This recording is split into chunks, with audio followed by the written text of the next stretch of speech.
वालिगे कुल आलम रहबर ए कायनात दसहा पातशाहियां दी जोत धन श्री गुरु ग्रंथ साहिब मालिक जी की अपार कृपा दे सदका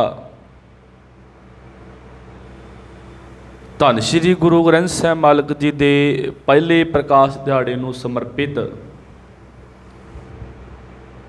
सतगुरु जी के घर दियां बातां पाउण दा सुभाग समा मिलिया आ। सो अज दूजे दिन के दीवान सजाए गए है जी। विचारा आरंभ करन तो पहला एक बारी फतेह सांझी कर लीए जी। प्यार ते सत्कार नाल आखो जी वाहिगुरु जी का खालसा वाहिगुरु जी की फतेह। कल आपां ने आरंभता दे विच गल कीती है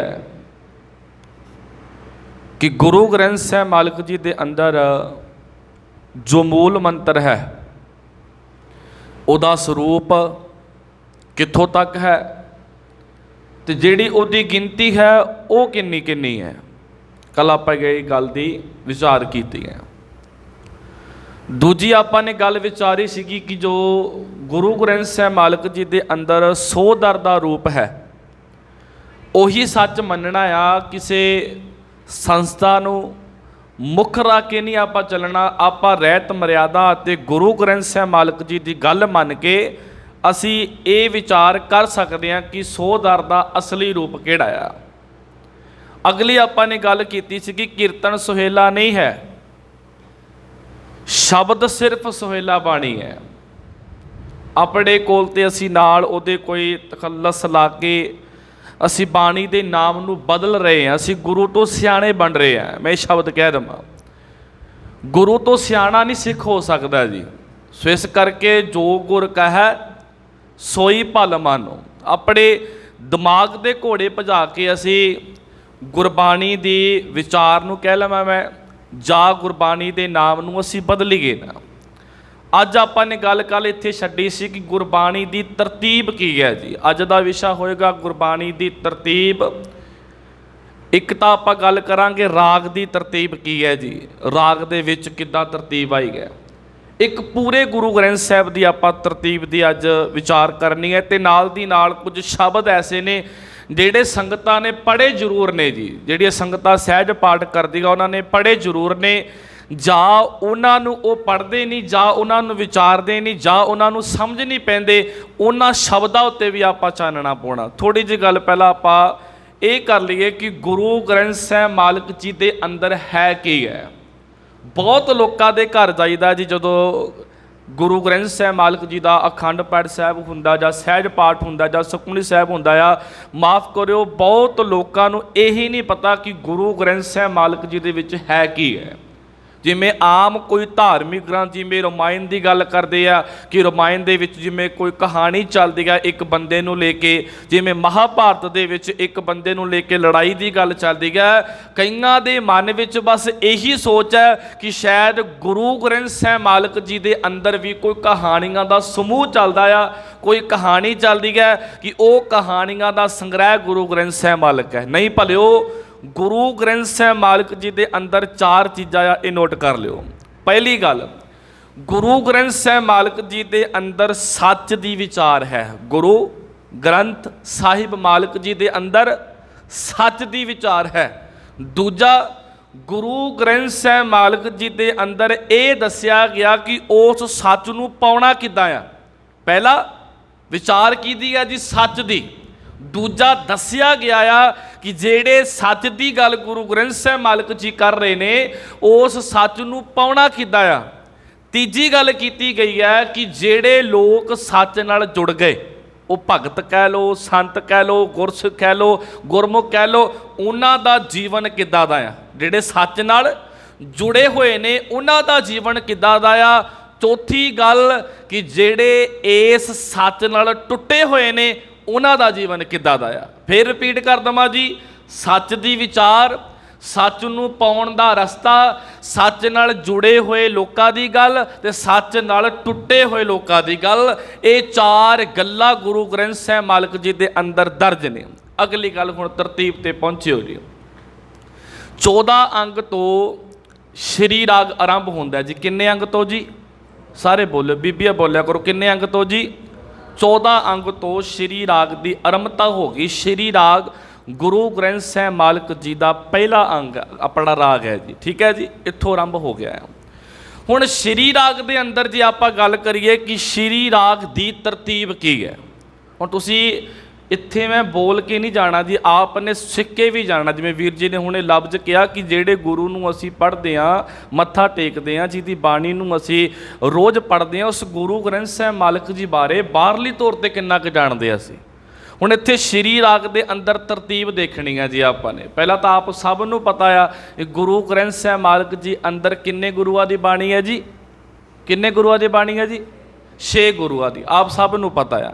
ਹੁਣ ਜਦੋਂ ਸ਼੍ਰੀ ਰਾਗ ਦੀ ਆਰੰਭਤਾ ਹੁੰਦੀ ਆ, ਤਰਤੀਬ ਦੇ ਵਾਈਜ਼ ਕੀ ਹੋਏਗਾ? ਪਹਿਲਾ ਜਿਹੜੇ ਸ਼ਬਦ ਆਉਣਗੇ ਕਿਹਦੇ ਆਉਣਗੇ ਜੀ? ਉਹ ਗੁਰੂ ਨਾਨਕ ਦੇਵ ਪਾਤਸ਼ਾਹ ਦੇ। ਦੂਜੇ ਸ਼ਬਦ ਕਿਹਦੇ ਆਉਣਗੇ? ਗੁਰੂ ਅੰਗਦ ਦੇਵ ਪਾਤਸ਼ਾਹ ਦੇ। ਸਹੀ ਬੋਲਤਾ ਜੀ ਮੈਂ? ਹੱਥ ਖੜਾ ਕਰਿਓ ਜਿਹੜੇ ਕਹਿੰਦੇ ਮੈਂ ਸਹੀ ਬੋਲਿਆ ਕਿ ਗੁਰੂ ਨਾਨਕ ਤੋਂ ਬਾਅਦ ਗੁਰੂ ਅੰਗਦ ਆਏਗਾ ਜੀ। ਨਹੀਂ, ਮੈਂ ਸਿਰਫ ਹੱਥ ਖੜਾ ਉਹ ਬਾਅਦ 'ਚ ਦੱਸੂਗਾ ਨਾ ਅੱਗੇ ਸਹੀ ਹੈ ਕਿ ਗਲਤ ਆ। ਹਾਂਜੀ ਬੋਲਿਓ, ਸਹੀ ਹੈ ਨਾ? ਗੁਰੂ ਨਾਨਕ ਤੋਂ ਦੂਜਾ ਗੁਰੂ ਕੀ ਆ ਜੀ? ਆਪਣਾ ਗੁਰੂ ਅੰਗਦ ਦੇਵ ਪਾਤਸ਼ਾਹ ਜੀ। ਤੇ ਇਹਦਾ ਮਤਲਬ ਇਹ ਆ ਕਿ ਗੁਰੂ ਨਾਨਕ ਦੇਵ ਪਾਤਸ਼ਾਹ ਤੋਂ ਬਾਅਦ ਜਿਹੜੇ ਅਗਲੇ ਸ਼ਬਦ ਆ ਕਿਹਦੇ ਆ ਗਏ ਜੀ? ਉਹ ਕਿਹਦੇ ਆ ਗਏ ਜੀ? ਗੁਰੂ ਅੰਗਦ ਦੇਵ ਪਾਤਸ਼ਾਹ ਦੇ ਸ਼ਬਦ ਕਿਤੇ ਵੀ ਨਹੀਂ ਆਉਣਗੇ ਜੀ। ਨੋਟ ਕਰ ਲਿਓ, ਗੁਰੂ ਅੰਗਦ ਦੇਵ ਪਾਤਸ਼ਾਹ ਦੇ ਸ਼ਬਦ ਕਿਤੇ ਨਹੀਂ ਆਉਣਗੇ। ਕਾਰਨ ਕੀ ਹੈ ਜੀ? ਕਿਉਂਕਿ ਗੁਰੂ ਅੰਗਦ ਦੇਵ ਪਾਤਸ਼ਾਹ ਨੇ ਸ਼ਬਦ ਨਹੀਂ, ਸਤਿਗੁਰ ਨੇ ਸ਼ਲੋਕ ਸਾਡੀ ਝੋਲੀ 'ਚ ਪਾਇਆ ਤੇ ਉਹ ਸ਼ਲੋਕ ਵਾਰਾਂ ਵਿੱਚ ਦਰਜ ਨੇ। ਕਿੱਥੇ ਦਰਜ ਹੈ ਜੀ ਉਹ ਸ਼ਲੋਕ? ਉਹ ਵਾਰਾਂ ਵਿੱਚ ਦਰਜ ਹੈ। ਇਸ ਕਰਕੇ ਜਦੋਂ ਰਾਗ ਦੀ ਤਰਤੀਬ ਚੱਲੇਗੀ, ਸ਼ਬਦਾਂ ਦੀ ਤਰਤੀਬ ਚੱਲੇਗੀ, 31 ਦੇ 31 ਰਾਗਾਂ ਦੇ ਵਿੱਚ ਸ਼ਬਦ ਵਰਤ ਰਿਹਾ ਜੀ, 31 ਦੇ 31 ਰਾਗਾਂ ਵਿੱਚ ਕਿਸੇ ਵੀ ਰਾਗ ਦੇ ਵਿੱਚ ਗੁਰੂ ਨਾਨਕ ਦੇਵ ਪਾਤਸ਼ਾਹ ਦੇ ਸ਼ਬਦ ਤੋਂ ਬਾਅਦ ਮੈਂ ਕਹਿ ਲਵਾਂ ਗੁਰੂ ਅੰਗਦ ਦੇਵ ਪਾਤਸ਼ਾਹ ਦੇ ਸ਼ਬਦ ਨਹੀਂ ਆਉਣਗੇ। ਕਿਉਂ? ਕਿਉਂਕਿ ਗੁਰੂ ਅੰਗਦ ਦੇਵ ਪਾਤਸ਼ਾਹ ਦੇ ਸ਼ਲੋਕ ਨੇ, ਸ਼ਬਦ ਨਹੀਂ ਹੈ ਜੀ। ਸੁਣਿਓ, ਹੁਣ ਗੁਰੂ ਨਾਨਕ ਦੇਵ ਪਾਤਸ਼ਾਹ ਦੇ ਸ਼ਬਦ ਆ ਗਏ ਜੀ। ਅੱਗੇ ਸ਼ਬਦ ਆ ਗਏ ਧੰਨ ਸ਼੍ਰੀ ਗੁਰੂ ਅਮਰਦਾਸ ਪਾਤਸ਼ਾਹ ਦੇ। ਫਿਰ ਸ਼ਬਦ ਕਿਹਦੇ ਆਉਣਗੇ ਜੀ? ਧੰਨ ਸ਼੍ਰੀ ਗੁਰੂ ਰਾਮਦਾਸ ਪਾਤਸ਼ਾਹ ਜੀ ਦੇ। ਫਿਰ ਸ਼ਬਦ ਕਿਹਦੇ ਆਉਣਗੇ ਜੀ? ਧੰਨ ਸ਼੍ਰੀ ਗੁਰੂ ਅਰਜਨ ਦੇਵ ਪਾਤਸ਼ਾਹ ਜੀ ਦੇ। ਮੰਨ ਲਓ ਜਿਹੜੇ ਰਾਗ ਵਿੱਚ ਗੁਰੂ ਤੇਗ ਬਹਾਦਰ ਪਾਤਸ਼ਾਹ ਦੀ ਬਾਣੀ ਹੈ, ਕਿਉਂਕਿ ਸਤਿਗੁਰ ਦੀ ਬਾਣੀ ਅਸੀਂ 15 ਕੁ ਰਾਗਾਂ 'ਚ ਮੰਨਦੇ ਹਾਂ, ਜੇ ਮੰਨ ਲਓ ਇਸ ਰਾਗ ਵਿੱਚ ਗੁਰੂ ਤੇਗ ਬਹਾਦਰ ਪਾਤਸ਼ਾਹ ਦੀ ਬਾਣੀ ਹੈ, ਫਿਰ ਗੁਰੂ ਅਰਜਨ ਦੇਵ ਪਾਤਸ਼ਾਹ ਤੋਂ ਬਾਅਦ ਕਿਹਦੀ ਬਾਣੀ ਆਏਗੀ ਜੀ? ਗੁਰੂ ਤੇਗ ਬਹਾਦਰ ਪਾਤਸ਼ਾਹ ਦੀ। ਜੇ ਨਹੀਂ ਹੈਗੀ ਤੇ ਫਿਰ ਕੀ ਹੋਏਗਾ ਜੀ? ਫਿਰ ਰਾਗਾਂ ਤੋਂ ਬਾਅਦ ਚੱਲਣਗੀਆਂ ਅਸ਼ਟਪਦੀਆਂ। ਕੀ ਚੱਲਣਗੀਆਂ ਜੀ? ਬੋਲੋ ਜੀ, ਉੱਚੀ ਬੋਲੋ, ਕੀ ਚੱਲਣਗੀਆਂ ਜੀ? ਵਿਸ਼ਾ ਹੈ ਅੱਜ ਬੋਰਿੰਗ ਆ। ਜੇ ਤੁਸੀਂ ਬੋਰ ਨਹੀਂ ਹੋਣਾ ਚਾਹੁੰਦੇ ਫਿਰ ਨਾਲ ਦੀ ਨਾਲ ਬੋਲੀ ਜਾਇਓ। ਹੁਣ ਸ਼ਬਦਾਂ ਤੋਂ ਬਾਅਦ ਕੀ ਚੱਲਣਾ ਜੀ? ਹਾਂਜੀ ਬੋਲਿਓ, ਕੀ ਚੱਲਣਾ? ਅਸ਼ਟਪਦੀਆਂ। ਹੁਣ ਅਸ਼ਟਪਦੀਆਂ ਦੀ ਤਰਤੀਬ ਵੀ ਕਿੱਦਾਂ ਚੱਲਣੀ ਹੈ ਜੀ?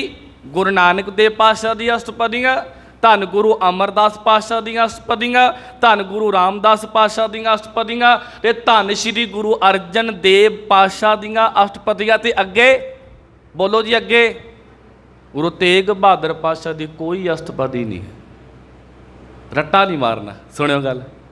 ਗੁਰੂ ਅਰਜਨ ਦੇਵ ਪਾਤਸ਼ਾਹ ਦੀ ਅਸ਼ਟਪਦੀ ਤੋਂ ਬਾਅਦ ਹੁਣ ਕਿਸੇ ਦੀ ਅਸ਼ਟਪਦੀ ਨਹੀਂ ਆਏਗੀ, ਕਿਉਂਕਿ ਗੁਰੂ ਤੇਗ ਬਹਾਦਰ ਪਾਤਸ਼ਾਹ ਦੀ ਅੱਗੇ ਬਾਣੀ ਹੈ, ਪਰ ਗੁਰੂ ਤੇਗ ਬਹਾਦਰ ਪਾਤਸ਼ਾਹ ਜੀ ਨੇ ਅਸ਼ਟਪਦੀਆਂ ਉਚਾਰਨ ਨਹੀਂ ਕੀਤੀਆਂ। ਸੁਣ ਗਿਆ ਜੀ? ਸ਼ਬਦ, ਸ਼ਬਦ ਤੋਂ ਬਾਅਦ ਕੀ ਆ ਗਿਆ ਜੀ? ਬੋਲੋ ਜੀ, ਸ਼ਬਦ, ਸ਼ਬਦ ਤੋਂ ਬਾਅਦ ਕੀ ਆਇਆ? ਅਸ਼ਟਪਦੀਆਂ। ਅਸ਼ਟਪਦੀਆਂ ਤੋਂ ਬਾਅਦ ਆ ਗਏ ਸੰਤ। ਠੀਕ ਹੈ ਜੀ। ਹੁਣ ਸੰਤ ਕਿਤੇ ਚੱਲਣਗੇ ਜੀ? ਫਿਰ ਗੁਰੂ ਨਾਨਕ ਦੇਵ ਪਾਤਸ਼ਾਹ, ਗੁਰੂ ਅਮਰਦਾਸ ਪਾਤਸ਼ਾਹ, ਧੰਨ ਗੁਰੂ ਰਾਮਦਾਸ ਪਾਤਸ਼ਾਹ, ਧੰਨ ਗੁਰੂ ਅਰਜਨ ਦੇਵ ਪਾਤਸ਼ਾਹ ਤੇ ਅਤੇ ਧੰਨ ਗੁਰੂ। ਹੁਣ ਫਿਰ ਗੁਰੂ ਤੇਗ ਬਹਾਦਰ ਨਹੀਂ ਆਉਣਾ। ਕਿਉਂ ਨਹੀਂ ਆਉਣਾ? ਕਿਉਂਕਿ ਗੁਰੂ ਤੇਗ ਬਹਾਦਰ ਪਾਤਸ਼ਾਹ ਜੀ ਦੇ ਬਸ 59 ਸ਼ਬਦ ਨੇ। ਕਿੰਨੇ ਸ਼ਬਦ ਹੈ ਜੀ? 59 ਸ਼ਬਦ ਨੇ, 57 ਸ਼ਲੋਕ ਨੇ। ਨਾ ਗੁਰੂ ਅਰਜਨ ਦੇਵ ਪਾਤਸ਼ਾਹ ਦੀ ਕੋਈ ਅਸ਼ਟਪਦੀ ਹੈ ਤੇ ਨਾ ਗੁਰੂ ਤੇਗ ਬਹਾਦਰ ਪਾਤਸ਼ਾਹ ਜੀ ਦੀ ਕੋਈ ਸ਼ੰਤ ਹੈ ਤੇ ਨਾ ਗੁਰੂ ਤੇਗ ਬਹਾਦਰ ਪਾਤਸ਼ਾਹ ਦੀ ਕੋਈ ਵਾਰ ਹੈ। ਠੀਕ ਹੈ ਜੀ। सुनियो हुण अगे छंत आ गए जी। हुण छंत तो बाद की चलना, ये सिर्फ राग की तरतीब दस रहा, हले गुरु ग्रंथ साहिब मालिक की तरतीब नहीं दसी। फिर रिपीट करन लगा जी, समा चाहे आप एक गल ते ला लीए पर सीखना जरूर है जी। शब्द आ गया जी, शब्द तो बाद की आ गया, बोलो जी, शब्द तो बाद की है, अष्टपदिया तो बाद की आ गया, छंत आ गए। हुण बाई चांस मान लो किसी भी आप राग की गल करते हैं, जे इस राग दे विच कोई संपूर्ण बाणी है, हाँ जी बोलो, जे कोई संपूर्ण बाणी है फिर बाणी आएगी। मान लो मैं गौड़ी राग की उदाहरण दे लगा, गौड़ी राग च पहला गुरुआं दे शब्द आ गए, फिर गुरुआं दी अष्टपदियां आ गई, फिर गुरुआं दे छंत आ गए, छंत तो बाद शुरू होएगा सुखमणी साहब। मान लो वड्डी बाणी आ गई, सुखमणी साहब किसी भी गुरु की बाणी उचारण की हुई है, वो तरतीब वाइज वो बाणी दर्ज होएगी। बाणी तो बाद 12 दर्ज होणगियां, हाँ जी बोलो, बाणी तो बाद। हुण कईयां ने ना दिमाग तो उपरों लंघ जाना, पता क्यों? क्योंकि मेरे वर्गे ने कदे जिंदगी च सहज पाठ ही नहीं किया। जिन्ना टाइम आप सहज पाठ नहीं करांगे, दर्शन नहीं करांगे गुरु ग्रंथ साहिब मालिक जी दे, उन्ना टाइम ये गल्लां दी सानू समझ बोलो जी पैनी होनी हैगी है। सुनियो, शब्द, अष्टपदिया, छंत, बाणी, बाणी तो बाद की आ गया जी, वारा। हुण ये तो बाद गल चलनी है जी फिर भगतां दी बाणी, ठीक है जी। 12 तो बाद की आएगा, भगतां दी बाणी। हुण भगतां दी जदों बाणी आरंभ होएगी, जिस भगत दे सब तो वध शब्द है, वो भगत दे सब तो पहला शब्द आउणगे। सब तो वध शब्द किहदे है जी? गुरु माफ़ करो, भगत कबीर जी दे सब तो पहला आरंभता दे जदों शुरू होएगी बाणी भगता की, पहला बाबे कबीर दे शब्द, ठीक है जी। दूजे नंबर ते मैं कह लवां सैकेंड कौन आया जी? वध। दूजे नंबर ते बोलो जी कौन है जी? भगत नामदेव जी, जिन्हां दे 61 शब्द है। भगत नामदेव तो बाद कौन आ गया जी? भगत रविदास जी, जिन्हां दे 40 शब्द है। ये तीन भगतां दी जदों भी बाणी आरंभ होएगी, मान लो जे तिन्ने भगतां दे शब्द इस राग विच है, फिर बाबा कबीर, बाबे कबीर तो बाद बाबा नामदेव, बाबे नामदेव तो बाद बाबा रविदास। बाकी जिहड़े भगत रह गए ने उन्हां दे मान लो किसी का एक शब्द है, किसी का 2 है, किसी के 4 है। जे उस राग विच उन्हां दा शब्द है तो उन्हां दी फिर बाणी चल पेगी। इस तो बाद फिर राग दी की हो जाएगी? बोलो जी, समाप्ति होगी। एक बार फिर रिपीट कर देवां, गल पकड़ आ जाएगी। कोई दस सकदा जी हुण मैं जो बोलिया? हाँ जी बोलियो।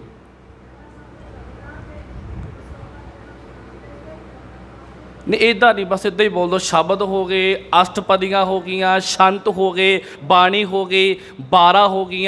उस तो बाद जी फिर भगतां दी बाणी, बाबे कबीर दी बाणी, बाबे नामदेव दी बाणी ते बाबे रविदास दी बाणी। लो जी अपना एक राग कंप्लीट हो गया। ये हर राग विच तरतीब इदा ही चलेगी।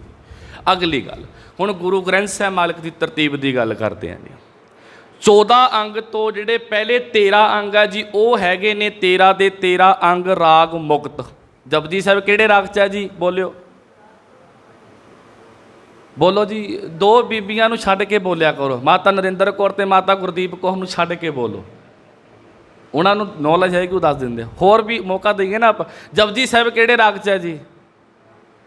हाँ जी, राग मुक्त। सोहदर दी बाणी राग मुक्त, सोपुरख की बाणी राग मुक्त, ते सोहले दी बाणी।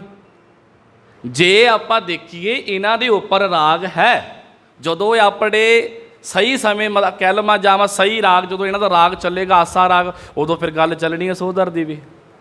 जदों अपना गौड़ी राग चलेगा फिर अपना आरती का शब्द फिर आएगा, वो गगन में थाल वाला गल चलनी है। पर जदों आप गुरु ग्रंथ साहिब की तरतीब देखनी है, पहले जिहड़े 13 अंग ने वो राग मुक्त ने, ठीक है जी।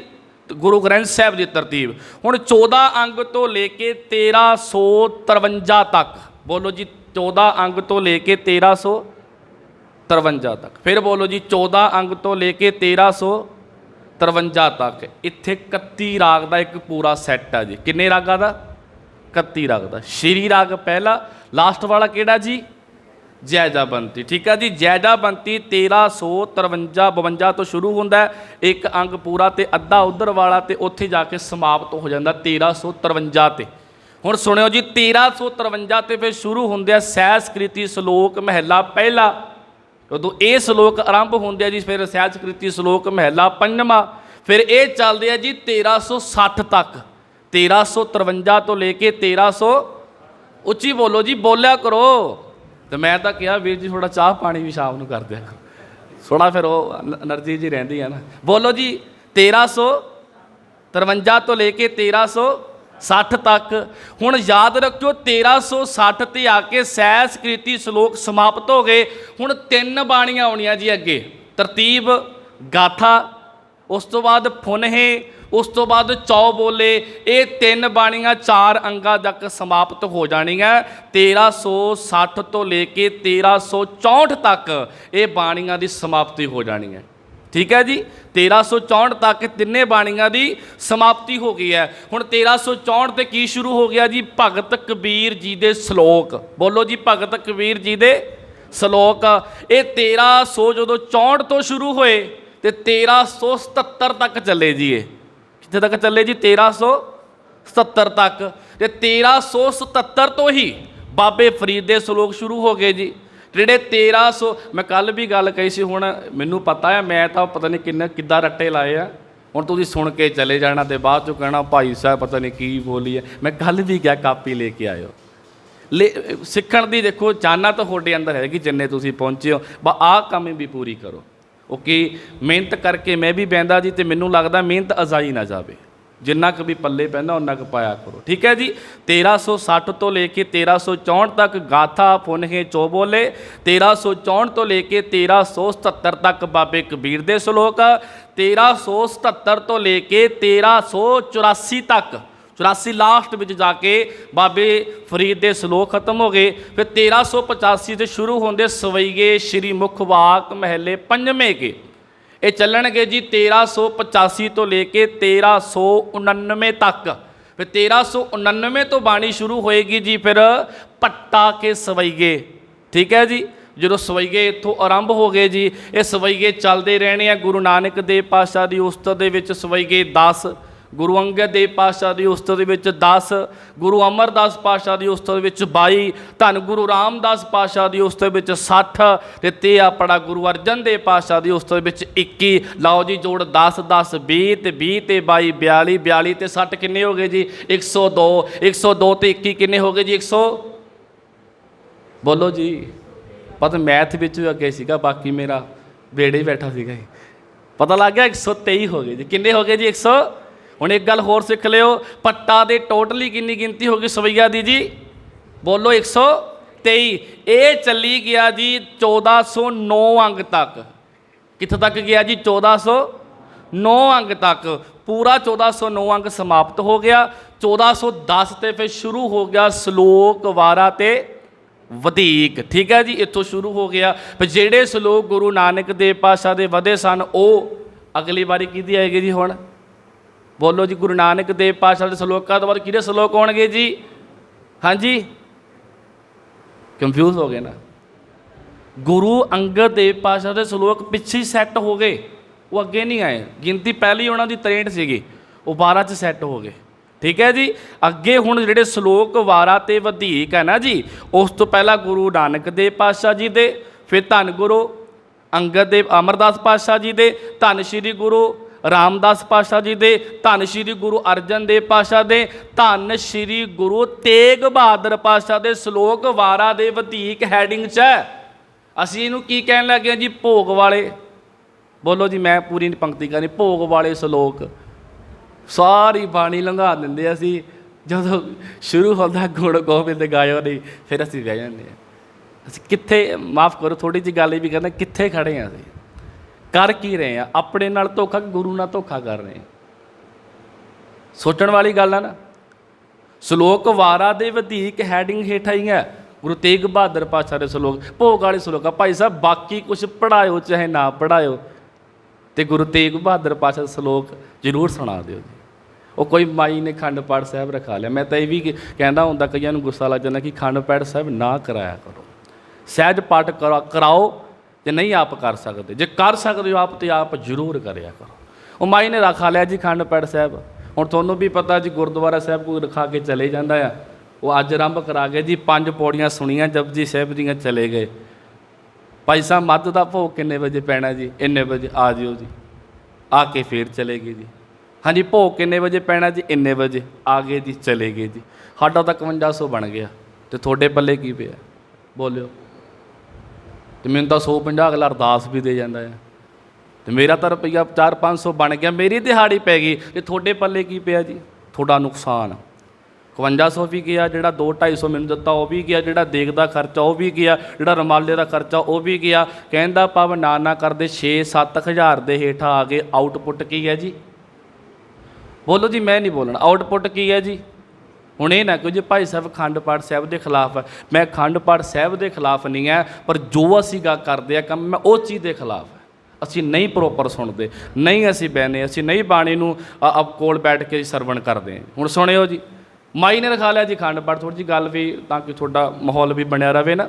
ਉਹ ਮਾਈ ਨੇ ਜਦੋਂ ਅਖੰਡ ਪਾਠ ਸਾਹਿਬ ਆਪਣੇ ਘਰੇ ਰਖਾਇਆ ਜੀ, ਪਿੰਡਾਂ ਵਿੱਚ ਕੀ ਹੁੰਦਾ ਕਿ ਸਵੇਰੇ ਸਲੋਕ ਚੱਲ ਪੈਂਦੇ 4:30-5 ਵਜੇ ਬਾਬੇ ਕਬੀਰ ਜੀ ਦੇ, ਉਹ ਫਿਰ ਮਹਿਕ ਲਾ ਦਿੰਦੇ ਆ।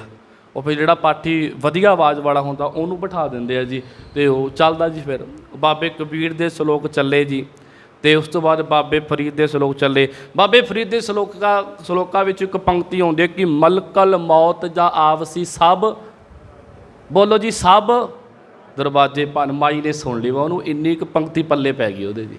ਕਿੰਨੀ ਕੁ ਪੰਕਤੀ ਪੱਲੇ ਪੈ ਗਈ ਉਹਦੇ? ਮਲਕਲ ਮੌਤ ਜਾਂ ਆਵਸੀ ਸਭ ਦਰਵਾਜ਼ੇ ਭੰਨ। ਲਓ ਜੀ, ਭੋਗ ਪੈ ਗਿਆ, ਪੈਲਸ ਪਹੁੰਚ ਗਏ, ਮੁੰਡਿਆਂ ਨੇ ਦਾਰੂ ਦੂਰੂ ਪੀ ਕੇ ਜੀ ਲੜ ਪਏ ਉੱਥੇ ਮੁੰਡੇ, ਦਰਵਾਜ਼ੇ ਭੰਨਤੇ ਪੈਲਸਾਂ ਦੇ ਜੀ। ਮਾਈ ਕਹਿੰਦੀ ਇਹ ਤਾਂ ਹੋਣਾ ਹੀ ਸੀਗਾ।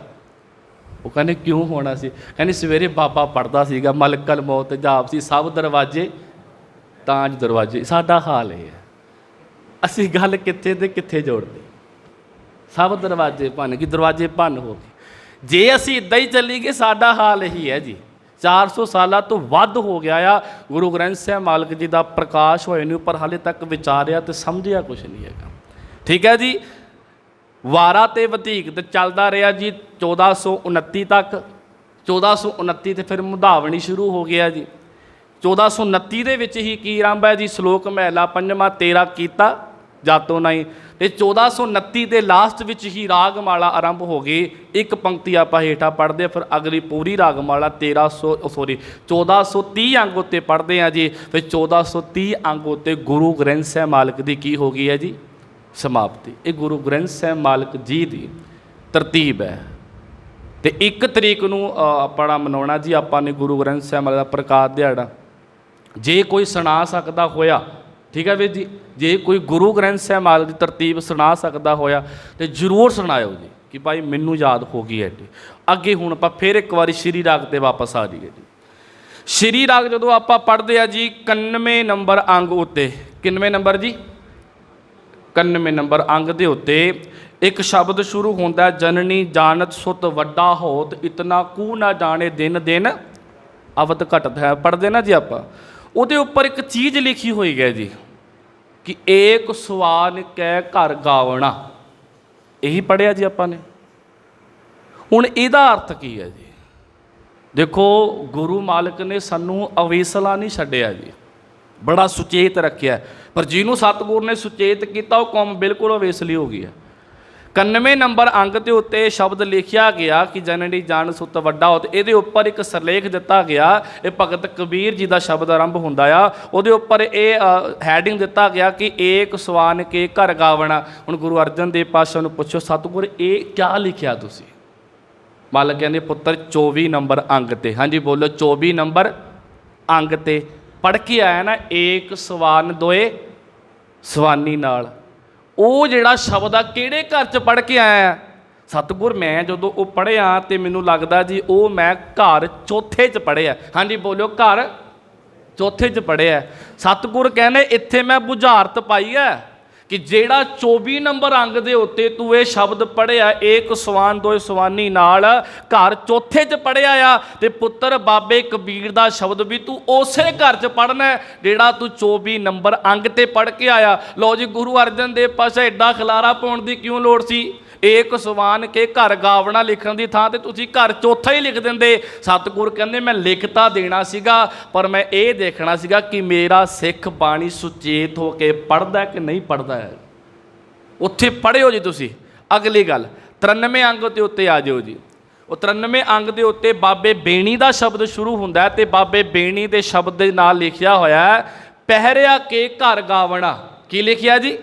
ਪਹਿਰਿਆ ਕੇ ਘਰ ਗਾਵਣਾ। ਹੁਣ ਸਤਿਗੁਰ ਇਹ ਤੁਸੀਂ ਕੀ ਲਿਖਿਆ? ਮਾਲਕ ਜੀ ਕਹਿੰਦੇ ਪੁੱਤਰ 74 ਨੰਬਰ ਅੰਗ ਦੇ ਉੱਤੇ ਪੜ੍ਹ ਕੇ ਆਇਆ ਬਾਣੀ ਪਹਿਰਿਆ ਦੀ। ਪੜ੍ਹਿਆ ਨਾ ਜੀ, ਪਹਿਲੇ ਪੈਰੇ ਰਹਿਣ ਕੇ ਵਣਜਾਰਿਆ ਮਿੱਤਰਾ। ਸਤਿਗੁਰ ਕਹਿੰਦੇ ਉਹ ਘਰ ਦੇ ਵਿੱਚ ਪੜ੍ਹਿਆ ਤੇ ਇਹ ਸ਼ਬਦ ਵੀ ਉਸੇ ਘਰ 'ਚ ਪੜ੍ਹਨਾ। ਉਹ ਕਿਹੜੇ ਘਰ 'ਚ ਪੜ੍ਹਿਆ ਜੀ? ਘਰ ਪਹਿਲੇ 'ਚ। ਮਾਲਕ ਕਹਿੰਦੇ ਆ ਬਾਬੇ ਬੀਣੀ ਵਾਲਾ ਸ਼ਬਦ ਵੀ ਤੂੰ ਘਰ ਪਹਿਲੇ 'ਚ ਪੜ੍ਹਨਾ। ਫਿਰ ਪੁੱਛੋ ਮਾਲਕ ਜੀ ਘਰ ਪਹਿਲਾ ਲਿਖ ਦਿੰਦੇ।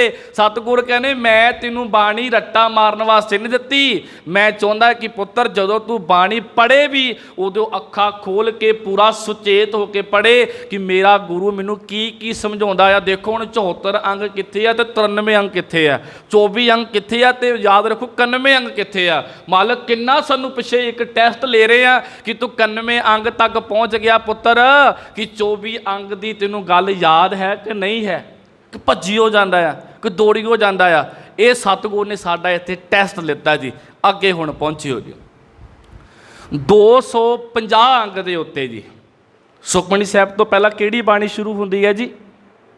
ਹਾਂਜੀ 52 ਅੱਖਰੀ, ਠੀਕ ਹੈ ਜੀ। 250 ਅੰਗ ਦੇ ਉੱਤੇ ਪਹਿਲਾ ਸ਼ਲੋਕ ਕਿਹੜਾ ਜੀ 52 ਅੱਖਰੀ ਦਾ?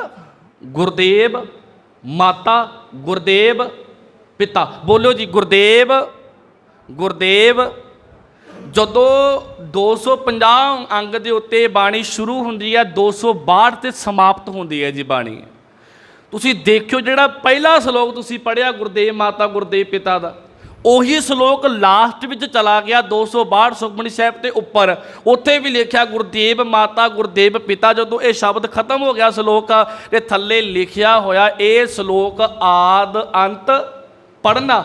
ਕੀ ਲਿਖਿਆ ਜੀ? ਇਹ ਸ਼ਲੋਕ ਆਦ ਅੰਤ ਪੜ੍ਹਨਾ। ਹੁਣ ਇਹਦਾ ਅਰਥ ਕੀ ਹੈ? ਮਾਲਕ ਕਹਿੰਦੇ ਇੱਥੇ ਭੁਲੇਖਾ ਨਾ ਖਾ ਜੀ ਕਿ ਮੈਂ ਇਹ ਤਾਂ ਸ਼ਬਦ ਮੈਂ ਪੜ੍ਹਿਆ ਹੈ ਜੀ ਪਿੱਛੇ, ਮੈਨੂੰ ਹੁਣ ਪੜ੍ਹਨ ਦੀ ਕੀ ਲੋੜ? ਨਹੀਂ, ਸਤਿਗੁਰ ਕਹਿੰਦੇ ਜੇ ਇਹ ਸ਼ਲੋਕ 2 ਵਾਰੀ ਆਇਆ ਨਾ ਪੁੱਤਰ, ਇਹ ਵੀ ਤੇਰਾ ਟੈਸਟ ਹੈ। ਤੂੰ ਇਹ ਸ਼ਲੋਕ 2 ਵਾਰੀ ਪੜ੍ਹਨਾ ਹੈ, ਆਰੰਭਤਾ ਵਿੱਚ ਵੀ ਪੜ੍ਹਨਾ ਹੈ ਤੇ ਪੁੱਤਰ ਜੀ ਸਮਾਪਤੀ ਵੇਲੇ ਵੀ ਪੜ੍ਹਨਾ ਹੈ, ਤਾਂ ਕਿ ਤੈਨੂੰ ਪਤਾ ਲੱਗੇ ਕਿ ਤੂੰ ਸੁਚੇਤ ਹੋ ਕੇ ਬਾਣੀ ਪੜ੍ਹ ਰਿਹਾ ਕਿ ਨਹੀਂ ਪੜ੍ਹਨਾ। ਹਾਂ, ਇਹ ਨਹੀਂ ਨਾਲ ਪੜ੍ਹਨਾ ਜੀ ਕਿ ਇਹ ਸ਼ਲੋਕ ਆਦ ਅੰਤ ਪੜ੍ਹਨਾ।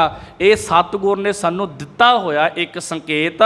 ਇਹਨੂੰ ਤੁਸੀਂ ਬਾਣੀ ਦਾ ਜਾਂ ਆਪਾਂ ਕਹਿ ਲਵਾਂ ਉਹ ਕਰਤਾਰਪੁਰੀ ਬੀੜ ਦੇ ਵਿੱਚ ਨਾ ਜੀ ਇਹ ਬਾਣੀ ਤੋਂ ਵੱਖਰੇ ਹੁੰਦੇ ਸੀਗੇ, ਦੂਰ ਜਾ ਕੇ ਲਿਖੇ ਹੁੰਦੇ ਸੀਗੇ, ਪਰ ਹੌਲੀ ਹੌਲੀ ਪ੍ਰਿੰਟਿੰਗ ਆਉਣ ਕਰਕੇ ਇਹ ਨਾਲੇ ਜੋੜਤੇ, ਇਹਨੂੰ ਗੁਰਬਾਣੀ ਦਾ ਹਿੱਸਾ ਹੀ ਬਣਾ ਦਿੱਤਾ ਗਿਆ। ਮਸਲਾ ਇਹ ਹੈ ਇਹ ਗੁਰਬਾਣੀ ਦਾ ਹਿੱਸਾ ਨਹੀਂ ਸੀਗੇ। ਜਿੱਥੇ ਗੁਰਦੇਵ ਮਾਤਾ ਗੁਰਦੇਵ ਪਿਤਾ ਵਾਲਾ ਸ਼ਲੋਕ ਸਮਾਪਤ ਹੋ ਗਿਆ ਉੱਥੋਂ ਸਮਾਪਤੀ ਕਰਕੇ ਗੌੜੀ ਸੁਖਮਣੀ ਆਰੰਭ ਕਰਨਾ ਹੈ। ਇਹ ਸ਼ਲੋਕ ਆਦ ਅੰਤ ਪੜ੍ਹਨਾ, ਇਹ ਪੜ੍ਹਨ ਦੀ ਸਾਨੂੰ ਲੋੜ, ਬੋਲੋ ਜੀ, ਇਹ ਸਾਨੂੰ ਪੜ੍ਹਨ ਦੀ ਲੋੜ ਨਹੀਂ ਹੈ। ਹੋਰ ਨੇੜੇ ਆ ਜਿਓ 91 ਅੰਗ ਦੇ ਉੱਤੇ ਪਹਿਲੀ ਵਾਰ ਸ਼ਬਦ ਆਉਂਦਾ ਸ਼ੁੱਧ। ਗੁਰੂ ਗ੍ਰੰਥ ਸਾਹਿਬ ਮਾਲਕ ਜੀ ਦੇ ਅੰਦਰ 16 ਵਾਰੀ ਸ਼ੁੱਧ ਸ਼ਬਦ ਆਇਆ। ਕਿੰਨੀ ਵਾਰੀ ਆਇਆ ਜੀ? 16 ਵਾਰੀ। ਇੱਕ ਵਾਰੀ ਆਇਆ ਸ਼ੁੱਧ ਕੀਚੇ। ਕੀ ਸ਼ਬਦ ਆਇਆ ਜੀ? ਸ਼ੁੱਧ ਕੀਚੇ, ਠੀਕ ਹੈ ਜੀ। ਹੁਣ ਇੱਕ ਛੋਟੀ ਜੀ ਮੈਂ ਉਦਾਹਰਨ ਦੇਣ ਲੱਗਾ, ਤੁਸੀਂ ਸਮਝਦੇ ਹੋ ਜੀ। ਮੰਨ ਲਓ ਕਿ ਸਾਨੂੰ ਆਪਣਾ ਕੋਈ ਕੰਮ ਆਪਾਂ ਨੂੰ ਕੋਈ ਪੈ ਗਿਆ ਕਿਸੇ ਚੀਜ਼ ਦਾ ਨਾ, ਮਤਲਬ ਕੋਈ ਜ਼ਰੂਰੀ ਗੱਲ ਸਾਨੂੰ ਕਿਸੇ ਕਾਗਜ਼ ਪਰ ਲਿਖਣੀ ਸੀ, ਅਸੀਂ ਲਿਖ ਲਈ ਅਤੇ ਕਿਸੇ ਦੇ ਸਾਈਨ ਕਰਵਾ ਲਏ। ਹੁਣ ਜਦੋਂ ਕਿਸੇ ਦੇ ਸਾਈਨ ਕਰਵਾ ਲਏ ਆਪਾਂ ਨੇ, ਮਸਲਾ ਆਪਾਂ ਨੂੰ ਸਾਈਨਾਂ ਤੱਕ ਆ ਕਿ ਆਪਾਂ ਨੂੰ ਲਿਖੀ ਹੋਈ ਜ਼ਰੂਰੀ ਗੱਲ ਤੱਕ ਆ ਜੀ? ਬੋਲਿਓ। ਆਪਣਾ ਹੱਲ ਤਾਂ ਮੇਨ ਗੱਲ ਨੇ ਹੱਲ ਕਰਨਾ ਨਾ, ਸਾਈਨ ਜਿਹਦੇ ਮਰਜ਼ੀ ਹੋਣ, ਸਾਨੂੰ ਨਹੀਂ ਚੱਕਰ। ਮਸਲਾ ਤਾਂ ਇਹ ਦੇਖਣਾ ਕਿ ਭਾਈ ਇਹ ਜਿਹੜੀ ਵਿੱਚ ਵਾਲੀ ਗੱਲ ਲਿਖੀ ਹੋਈ ਆ ਇਹ ਇੰਪੋਰਟੈਂਟ ਹੈ, ਇਹ ਮੈਂ ਆਪਣੇ ਆਪ 'ਤੇ ਧਾਰਨ ਕਰਨੀ ਹੈ। ਹੁਣ ਮਸਲਾ ਸਾਡੀ ਇੱਥੇ ਵੀ ਲੜਾਈ ਹੈ ਜੀ ਕਿ ਸ਼ੁੱਧ ਪੜ੍ਹਨਾ ਹੈ ਕਿ ਨਹੀਂ ਪੜ੍ਹਨਾ, ਸ਼ੁੱਧ ਪੜ੍ਹਨਾ ਹੈ ਕਿ ਨਹੀਂ ਪੜ੍ਹਨਾ। ਇਹ ਵੀ ਬਾਣੀ ਦਾ ਹਿੱਸਾ, ਬੋਲੋ ਜੀ, ਨਹੀਂ ਹੈ। ਕਈ ਵਾਰ ਮੈਂ ਕਹਿੰਦਾ ਜੀ ਪੜ੍ਹ ਲਓਗੇ ਜੀ ਫਿਰ ਕੀ ਹੋ ਜਾਏਗਾ, ਹੋਣਾ ਕੁਛ ਵੀ ਨਹੀਂ ਹੈ। ਮੈਂ ਕੱਲ੍ਹ ਵੀ ਕਿਹਾ ਹੋਣਾ ਕੁਛ ਵੀ ਨਹੀਂ ਹੈ। ਪਰ ਜੋ ਇੱਕ ਗੁਰੂ ਗ੍ਰੰਥ ਸਾਹਿਬ ਮਾਲਕ ਦੀ ਮਰਿਆਦਾ ਹੈ, ਜੋ ਇੱਕ ਗੁਰੂ ਗ੍ਰੰਥ ਸਾਹਿਬ ਮਾਲਕ ਦੀ ਤਰਤੀਬ ਹੈ, ਅਸੀਂ ਇਹ ਗੱਲ ਨਾਲ ਬੋਲ ਕੇ ਉਸ ਮਰਿਆਦਾ ਨੂੰ ਫਿਰ ਭੰਗ ਕਰਨ ਦਾ ਹਿੱਸੇਦਾਰ ਬਣ ਜਾਂਦੇ ਆ। ਮਸਲਾ ਇੰਨਾ ਕਿ ਬਾਅਦ ਕਿੰਨੀ ਵਾਰੀ ਸ਼ਬਦ ਆਇਆ ਜੀ? ਸ਼ੁੱਧ 16 ਵਾਰੀ। ਇੱਕ ਵਾਰੀ ਆਇਆ ਸ਼ੁੱਧ ਕੀਚੇ। ਹੁਣ ਸੁਣਿਓ ਜੀ ਗੱਲ, ਨੋਟ ਕਰਿਓ। ਹੁਣ ਨੋਟ ਕਰਿਓ। ਹੁਣ ਜਦੋਂ ਆਪਾਂ ਬੱਚੇ ਨੇ ਆਪਣੇ ਨੇ ਹੋਮਵਰਕ ਕਰ ਲਿਆ ਜੀ, ਜਦੋਂ ਹੋਮਵਰਕ ਉਹਨੇ ਕਰ ਲਿਆ ਜੀ, ਜਦੋਂ ਉਹਨੇ ਆਪਣੇ ਟੀਚਰ ਨੂੰ ਦਿਖਾਇਆ ਕਿ ਆਹ ਮੇਰਾ ਕੰਮ ਹੋ ਗਿਆ ਜੀ, ਟੀਚਰ ਨੇ ਚੈੱਕ ਕੀਤਾ, ਓਕੇ ਕਰਤਾ, ਉਹਨੇ ਆਪਣੇ ਸਿਗਨੇਚਰ ਕਰਤੇ ਹੇਠਾਂ ਜੀ। ਹੁਣ ਜਦੋਂ ਕੱਲ੍ਹ ਉਹਦੀ ਕਾਪੀਆਂ ਚੈੱਕ ਹੋਣੀਆਂ ਨੇ, ਨੰਬਰ ਉਹਨੂੰ ਦੇਣੇ ਆ ਜੀ, ਟੀਚਰ ਦੇ ਸਿਗਨੇਚਰ ਨੇ ਨੰਬਰ ਦੇਣੇ ਆ ਕਿ ਬੱਚੇ ਦੇ ਹੋਮਵਰਕ ਨੇ ਨੰਬਰ ਦੇਣੇ ਆ ਜੀ? ਜਦੋਂ ਕੱਲ੍ਹ ਨੂੰ ਆਪਾਂ ਗੱਲਬਾਤ ਹੋਣੀ ਹੈ ਜੀ, ਬੱਚੇ ਦੇ ਹੋਮਵਰਕ ਦਾ ਹੀ ਆਪਣਾ ਮੁੱਲ ਪੈਣਾ, ਨਾ ਕਿ ਟੀਚਰ ਦੇ ਸਿਗਨੇਚਰ ਦਾ। ਇਹ ਸਤਿਗੁਰ ਦੇ ਤੁਸੀਂ ਕਹਿ ਲਓ ਇੱਕ ਤਰ੍ਹਾਂ ਦੇ ਸਿਗਨੇਚਰ ਨੇ ਕਿ ਇਹ ਜਿਹੜੀ ਬਾਣੀ ਤੁਸੀਂ ਪੜ੍ਹੀ ਆਪਾਂ ਨੇ, ਜਾਂ ਤੁਸੀਂ ਇਹ ਵਾਰ ਪੜ੍ਹੀ ਹੈ, ਇਹ ਵਾਰ ਸ਼ੁੱਧ ਹੈ। ਸ਼ੁੱਧ ਮੀਨਸ ਇਹਦੇ ਵਿੱਚ ਕੋਈ ਕਮੀ ਨਹੀਂ ਹੈ, ਇਹਦੇ ਵਿੱਚ ਕੋਈ ਖੋਟ ਨਹੀਂ ਹੈ। ਜਿੰਨੇ ਮੈਂ ਸ਼ਲੋਕ ਪਾਉਣੇ ਸੀ ਸ਼ਲੋਕ ਪਾਤੇ, ਜਿੰਨੀਆਂ ਮੈਂ ਪੌੜੀਆਂ ਪਾਉਣੀਆਂ ਸੀ ਪੌੜੀਆਂ ਪਾਤੀਆਂ, ਜੋ ਮੈਂ ਸਿਹਾਰੀ ਬਾਰੀ ਦੇਖਣੀ ਸੀ ਉਹ ਵੀ ਦੇਖ ਲਿਆ, ਜੋ ਮੈਂ ਅੰਕਾਂ ਦੀ ਗਿਣਤੀ ਦੇਖਣੀ ਸੀ ਉਹ ਵੀ ਦੇਖ ਲਈ। ਹੁਣ ਇਹ ਸ਼ੁੱਧ ਹੋ ਗਈ ਆ, ਮਤਲਬ ਕਿ ਬਿਲਕੁਲ ਕਲੀਅਰ ਆ, ਇਹਦੇ ਵਿੱਚ ਇੱਕ ਲਗਾ ਮਾਤਰਾ ਦੀ ਕਮੀ ਵੀ, ਬੋਲੋ ਜੀ, ਲਗਾ ਮਾਤਰਾ ਦੀ ਕਮੀ ਵੀ ਨਹੀਂ ਹੈ। ਹੁਣ ਜਦੋਂ ਲਗਾ ਮਾਤਰਾ ਦੀ ਕਮੀ ਨਹੀਂ, ਸੈਨ ਇਹ ਹੋ ਗਏ ਆ, ਉਦੋਂ ਨੀਚੇ ਆਪਾਂ ਸੈਨ ਪੜ੍ਹ ਲਏ। ਹੁਣ ਆਪਾਂ ਜੀ ਮੰਨ ਲਓ ਕੋਈ ਕਾਪੀ ਚੈੱਕ ਕਰਦਾ ਆ, ਆਪਾਂ ਤਾਂ ਆਪਣਾ ਸਿਰਫ ਹੋਮਵਰਕ ਦੇਖਣਾ ਕਿ ਇਹ ਬੱਚੇ ਨੇ ਕੀਤਾ ਕੀ ਆ, ਉਹ ਤੁਸੀਂ ਪੜ੍ਹੀ ਜਾਓ ਜੀ, ਮੈਡਮ ਦਾ ਨਾਮ ਵੀ ਨਾਲੇ ਪੜ੍ਹੀ ਜਾਓ। ਇਹ ਗੱਲਾਂ ਫਿਰ ਸ਼ੋਭਾ ਨਹੀਂ ਦੇਣਗੀਆਂ ਆਪਾਂ ਨੂੰ। ਇਸ ਕਰਕੇ ਜਦੋਂ ਕਰਤਾਰਪੁਰੀ ਬੀੜ ਦੇ ਦਰਸ਼ਨ ਕਰੋਗੇ, ਉਦੋਂ ਜਿਹੜਾ ਇਹ ਸ਼ੁੱਧ ਸ਼ਬਦ ਹੈ ਬੜੀ ਦੂਰ ਜਾ ਕੇ ਪਾਇਆ ਹੋਇਆ ਆ, ਬੜੀ ਦੂਰ ਤੱਕ ਪਾਇਆ ਹੋਇਆ, ਪਰ ਹੁਣ ਇਹ ਸਾਡੇ ਨਾਲ ਅਟੈਚ ਕਰ ਦਿੱਤਾ ਗਿਆ। ਹੁਣ ਜਦੋਂ ਆਸਾ ਦੀ ਵਾਰ ਵੀ ਆਪਾਂ ਸਮਾਪਤ ਕਰਦੇ, ਸਾਡੇ ਬਹੁਤੇ ਰਾਗੀ ਭਾਈ ਉਹ ਨਾਲ ਸ਼ੁੱਧ ਪੜ੍ਹ ਦਿੰਦੇ ਆ ਜੀ, ਪਰ ਸ਼ੁੱਧ ਗੁਰਬਾਣੀ ਦੇ ਮੁਤਾਬਕ ਤੇ ਰਹਿਤ ਮਰਿਆਦਾ ਦੇ ਮੁਤਾਬਕ ਪੜ੍ਹਨਾ ਨਹੀਂ ਚਾਹੀਦਾ ਜੀ। ਅੱਗੇ ਆ ਜਿਓ ਹੁਣ 369 ਅੰਗ ਉੱਤੇ ਦੇਖੋ ਜੀ, ਮੈਂ ਕਿੰਨੇ ਅੰਗ ਬੋਲਦੇ ਹਾਂ ਤੁਹਾਨੂੰ ਯਾਦ ਹੋ ਗਏ ਸਾਰੇ? ਕਾਪੀ ਨਾਲ ਲਿਆਉਣ ਦਾ ਇਹ ਆਪਾਂ ਕਹਿ ਲਈਏ ਕਿ ਸਾਨੂੰ ਕਮੀ ਹੋ ਗਈ ਹੈ। 369 ਅੰਗ ਦੇ ਉੱਤੇ ਇੱਕ ਸ਼ਬਦ ਸ਼ੁਰੂ ਹੁੰਦਾ ਜੀ, ਰਾਗ ਆਸਾ, ਠੀਕ ਹੈ ਜੀ, ਰਾਗ ਆਸਾ, ਘਰ ਦੂਜਾ, ਕੇ ਕਾਫੀ, ਮਹੱਲਾ ਚੌਥਾ। ਉੱਥੇ ਕਾਫੀ ਸ਼ਬਦ ਹੈ ਜੀ, ਕਾਫੀ। ਉਹ ਕਾਫੀ ਦਾ ਅਰਥ ਕੀ ਹੈ? ਮਸਲਾ ਮੈਂ ਕਾਫੀ ਚੱਕਣਾ, ਕਾਫੀ ਦਾ ਅਰਥ ਕੀ ਹੈ ਜੀ? ਜਿਹੜਾ ਇਹ ਸ਼ਬਦ ਆਪਣਾ 369 ਅੰਗ ਤੋਂ ਸ਼ੁਰੂ ਹੋ ਰਿਹਾ ਨਾ ਜੀ, ਕਾਫੀ ਨਾਲ ਲਿਖਿਆ ਹੋਵੇ, ਤੇ ਇੱਥੇ ਸਤਿਗੁਰ ਜੀ ਇਹ ਦੱਸਣਾ ਚਾਹੁੰਦੇ ਆ ਕਿ ਪੁੱਤਰ ਜਿਹੜਾ ਤੂੰ ਇਹ ਸ਼ਬਦ ਪੜ੍ਹਨਾ ਹੈ ਨਾ, ਕਾਫੀ ਵੀ ਇੱਕ ਰਾਗ ਦੀ ਕਿਸਮ ਹੈ ਜੀ, ਕਾਫੀ ਵੀ ਇੱਕ ਰਾਗ ਦੀ ਕਿਸਮ ਹੈ। ਸਤਿਗੁਰ ਕਹਿੰਦੇ ਇਹ ਜਿਹੜਾ ਸ਼ਬਦ ਹੈ, ਇੱਕ ਤਾਂ ਤੂੰ ਆਸਾ ਰਾਗ ਪਲੱਸ ਕਾਫੀ ਰਾਗ, ਬੋਲੋ ਜੀ, ਇੱਕ ਆਸਾ ਰਾਗ ਤੇ ਪਲੱਸ ਕਾਫੀ ਰਾਗ, ਦੋਨਾਂ ਨੂੰ ਮਿਸ਼ਰਤ ਕਰਕੇ ਸ਼ਬਦ ਗਾਉਣਾ ਹੈ। ਕਹਿੰਦਾ ਭਾਵ ਸਤਿਗੁਰ ਆਪਣੇ ਕੀਰਤਨੀਆਂ ਦੀ ਹੁਣ ਪਰਖ ਕਰ ਰਹੇ ਆ ਕਿ ਮੇਰਾ ਕੀਰਤਨੀਆਂ ਪੜਤਾਲ ਗਾ ਸਕਦਾ ਕਿ ਨਹੀਂ ਗਾ ਸਕਦਾ। ਤੁਸੀਂ ਦੇਖੋ ਕਈ ਵਾਰ ਆਨੰਦ ਸਾਹਿਬ ਭਾਈ ਸਾਹਿਬ ਆਪਣੇ ਸ਼ੁਰੂ ਕਰਦੇ ਨੇ, ਇੱਥੇ ਉਹ ਸ਼ੁਰੂ ਕਰਦੇ ਆ ਆਪਣੇ 3 ਤਾਲ ਦੇ ਵਿੱਚ, ਹੈ ਨਾ ਜੀ, 3 ਤਾਲ ਤੋਂ ਆਰੰਭ ਕਰਕੇ ਉਹ ਫਿਰ ਦੂਜੀ ਪੌੜੀ ਪੜ੍ਹਦੇ ਆ, ਉਹ ਫਿਰ ਉਹ ਕਹਿਰਵਾ ਚੱਕ ਲੈਂਦੇ ਆ, ਉਹ 2 ਰਾਗ ਮਿਸ਼ਰਤ ਬਣਾ ਦਿੱਤੇ ਉਹਨਾਂ ਨੇ। ਇੱਥੇ ਵੀ ਸਤਿਗੁਰ ਸਾਨੂੰ ਸੁਚੇਤ ਕਰਦੇ ਆ ਰਾਗੀਆਂ ਨੂੰ ਕਿ ਭਾਈ ਤੁਸੀਂ ਇਹ ਸ਼ਬਦ ਜਿਹੜਾ ਗਾਉਣ ਲੱਗੇ ਹੋ, ਆਸਾ ਤੇ ਕਾਫੀ ਨੂੰ ਮਿਲਾ ਕੇ ਗਾਉਣਾ ਆ। ਤੁਹਾਡੇ ਪਹਿਲਾ ਜਿਹੜਾ ਅੰਤਰਾ ਹੋਏਗਾ ਉਹਦੀ ਟਿਊਨ ਕੁਛ ਹੋਰ ਹੋਏਗੀ, ਜਿਹੜਾ ਅਗਲਾ ਅੰਤਰਾ ਹੋਏਗਾ ਉਹਦੀ ਟਿਊਨ ਕੁਛ ਹੋਰ ਹੋਣੀ ਚਾਹੀਦੀ। ਇੱਥੇ ਕਮੀ ਦੱਸਣ ਲੱਗਾ ਜੀ, ਸੁਣਿਓ, ਅਸੀਂ ਇੱਥੋਂ ਵੀ ਬੜੇ ਦੂਰ ਹੋ ਗਏ ਆ। ਸੁਖਵਿੰਦਰ ਸਿੰਘ ਵੀਰ ਜੀ ਨੇ ਦਦੇਰ ਆਪਣੇ ਹੈ ਨਾ ਸਿੱਖ ਮਿਸ਼ਨਰੀ ਕਾਲਜ ਦੇ ਜਿਹੜੇ ਆਪਣੇ ਗਿਆਨ ਮਿਸ਼ਨਰੀ ਕਾਲਜ ਦੇ ਜਿਹੜੇ ਇਸ ਟਾਈਮ ਵਾਈਸ ਪ੍ਰਿੰਸੀਪਲ ਆ ਸ਼ਾਇਦ ਮੇਰੇ ਖਿਆਲ, ਉਹਨਾਂ ਨੇ ਮੇਰੀ ਅੱਜ ਗੱਲ ਹੁੰਦੀ ਸੀਗੀ, ਕਿਉਂਕਿ ਕੁਝ ਗੱਲਾਂ ਦੇ ਡਾਊਟ ਹੁੰਦੇ, ਫਿਰ ਮੈਂ ਉਹਨਾਂ ਨੂੰ ਫੋਨ ਜਾਂ ਕਿਸੇ ਹੋਰ ਨੂੰ ਫੋਨ ਕਰਕੇ ਕਲੀਅਰ ਕਰਦਾ ਕਿ ਵੀਰ ਜੀ ਇਹ ਗੱਲ ਆ। ਵੀਰ ਜੀ ਮੈਂ ਕਿਹਾ ਗੱਲ ਕਰਦੇ, ਵੀਰ ਜੀ ਕਾਫੀ ਦੀ ਗੱਲ ਚੱਲਦੀ ਸੀਗੀ। ਵੀਰ ਜੀ ਕਹਿੰਦੇ ਹੁਣ ਸਾਡੇ